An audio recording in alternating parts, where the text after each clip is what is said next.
Global માર્કેટ્સની update સાથે જોડાયા છે સહયોગી નીરજ કંસારા. Neeraj, good morning. કઈ રીતે આજે વૈશ્વિક બજારો આપણને હેન્ડઓવર આપી રહ્યા છે? જી ગુડ મોર્નિંગ ચાંદની. અને ખાસ કરીને આજના દિવસે આપણને થોડા મિશ્ર સંકેતો મળતા દેખાઈ રહ્યા છે વૈશ્વિક બજારોથી. સૌથી પહેલાં યુએસના બજારોની વાત કરી લઈએ તો જો શુક્રવારે અહીંયા આપણને એક તેજી સાથેનું કામકાજ જોવા મળ્યું હતું. ડાઉ લગભગ 500 પોઈન્ટ જેટલો વધતો જોવા મળ્યો. નાસ્ડેકમાં પણ 1.5% સારી તેજી રહી અને S&P 500 પણ ઓલમોસ્ટ 1.5% જેટલો ઘટીને આપણને બંધ થતો જોવા મળ્યો છે. એટલે એક મજબૂતી સાથેનું ક્લોઝિંગ જોવા મળ્યું. ખાસ કરીને શું મહત્વનું રહ્યું આ સમય દરમિયાન તો જુઓ, 9મા દિવસે પણ આપણને એક તેજી સાથે ડાઉ જોન્સ અને S&P 500 બંનેમાં એક સારી તેજી સાથેનું ક્લોઝિંગ આવતું જોવા મળ્યું. એક મહત્વની વાત રહી. આ ઉપરાંત 20 વર્ષમાં પહેલી વખત એવું બન્યું છે કે અમેરિકાના બજારમાં આટલી સારી તેજી આપણને આવતી જોવા મળી છે. અને ગયા 9 આપણે સેશન્સની વાત કરી લઈએ તો 9 સેશન્સની અંદર જે S&P 500 છે એ લગભગ 10% જેટલો વધતો આપણને દેખાયો છે. એટલે એક સારી તેજી આપણને અમેરિકાના બજારમાં આવતી જોવા મળી છે. એટલે એના પર એક ખાસ ધ્યાન રાખવું. બીજી તરફ જો તમે ખાસ કરીને નજર રાખશો તો અમેરિકાના બજારોની વાત કરી લઈએ તો જો 1 થી 8 એપ્રિલ અને ત્યારબાદ 9 એપ્રિલે જ્યારે આપણને રેસિપ્રોકલ ટેરિફ પાછા ખેંચવામાં આવ્યા ત્યારબાદ શું પરિસ્થિતિ રહી તો જુઓ, 1 થી 8 એપ્રિલ ડાઉ જોન્સ 10% ઘટ્યો. ત્યારબાદ 9 એપ્રિલથી અત્યાર સુધીમાં 10%નો ઉછાળો છે. નાસ્ડેક લગભગ 12.5% જેટલો ઘટ્યો તો એ સમય દરમિયાન. અત્યારે 14%નો ઉછાળો અને S&P 500 11.5% ઘટ્યો તો જ્યાં આગળ 18%નો ઉછાળો અત્યાર સુધી આવી ચૂક્યો છે. આ બધાની વચ્ચે આપણને અમેરિકાના મહત્વના આંકડા પણ આવતા દેખાયા, જેની અંદર નોન ફાર્મ પેરોલના આંકડા આવ્યા અને ખાસ કરીને બેરોજગારી દરના આંકડા આવ્યા. સૌથી પહેલાં નોન ફાર્મ પેરોલ પર જોઈ લઈએ તો જુઓ, અહીંયા આપણને એપ્રિલ મહિનામાં નોન ફાર્મ પેરોલના આંકડાની અંદર થોડો ઘટાડો આવતો દેખાયો છે. અહીંયા એક માર્ચમાં એક સારો ઉછાળો દેખાયો હતો, પરંતુ એપ્રિલમાં ફરી પાછો ઘટાડા તરફનો આંકડો છે. બીજી તરફ બેરોજગારી દર આપણને છેલ્લા ઘણા સમયથી 4 અને 4.2ની વચ્ચે સ્થિર રહેતો જોવા મળી રહ્યો છે, જે ખાસ કરીને આપણને એપ્રિલમાં પણ એ જ પરિસ્થિતિ જોવા મળી.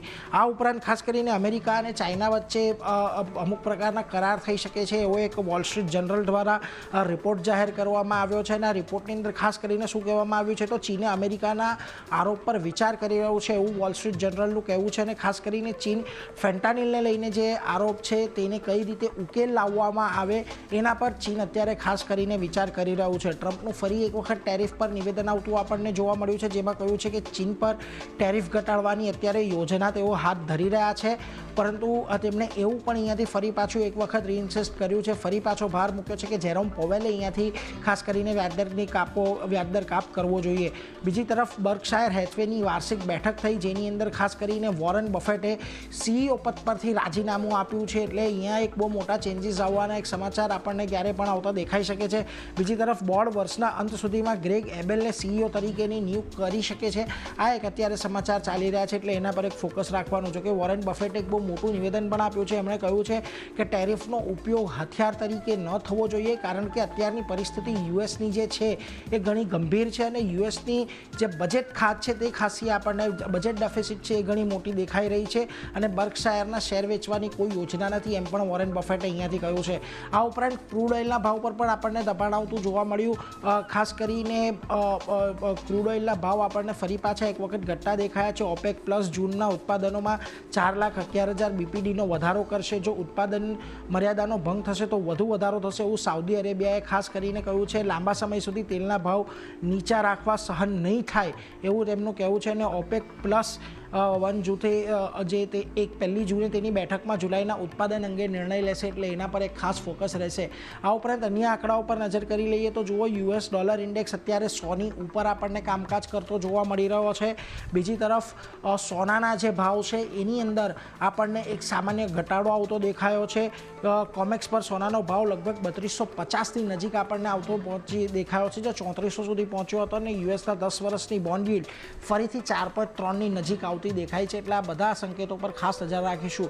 જોકે આજના દિવસે તમને ચાઇના, હોંગકોંગ, જાપાન, કોરિયા આ બધા એશિયાના બજારો બંધ છે. માત્ર સિંગાપુર અને તાઇવાનના બજારો આજે આપણને ઓપન થતા દેખાઈ રહ્યા છે. અને બંનેમાં જે શરૂઆતી કામકાજ છે સિંગાપુર અને તાઇવાનના બજારોમાં આપણને દબાણ તરફી જોવા મળી રહ્યું છે. તાઇવાન લગભગ 2% જેટલું નીચે છે. સ્ટ્રેટ ટાઈમ્સ પણ ફ્લેટ ટુ નેગેટિવ છે.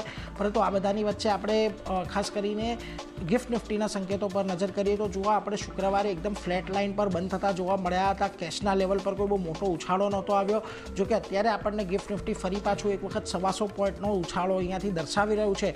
પરંતુ મહત્વનું અહીંયાથી એ રહેશે કે 24,400ને પાર કર્યા બાદ આપણે શું ત્યાં આગળ ટકી શકીએ છીએ કે નથી ટકી શકતા એના પર ખાસ એક નજર રાખવાની રહેશે. જો કે જે પ્રકારના સંકેતો અત્યારે છે આપણને તેજીના તો સંકેતો અત્યારે મળી રહ્યા છે, પરંતુ દિવસભર કેશના લેવલને વોચ આઉટ કરતા રહેવાનું રહેશે.